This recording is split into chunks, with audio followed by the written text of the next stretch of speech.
வணக்கம். இன்னைக்கு ஹெல்தியான கொழுக்கட்டை செய்யறது எப்படின்னு பார்க்கலாம் வாங்க.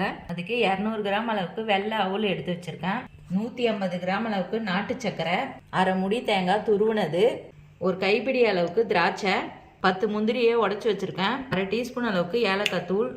அவுலை நல்லா நான் க்ளீன் பண்ணி வச்சுட்டேன். இதில் 1 டம்ளர் அளவுக்கு தண்ணி ஊற்றி ஊற வச்சுக்கலாம். 10 நிமிஷம் ஊறினாவே போதும். 10 நிமிஷம் அவுல் நல்லா ஊறிடுது. ஒரு பிஞ்ச் அளவுக்கு சால்ட்டு சேர்த்துக்கிறேன்.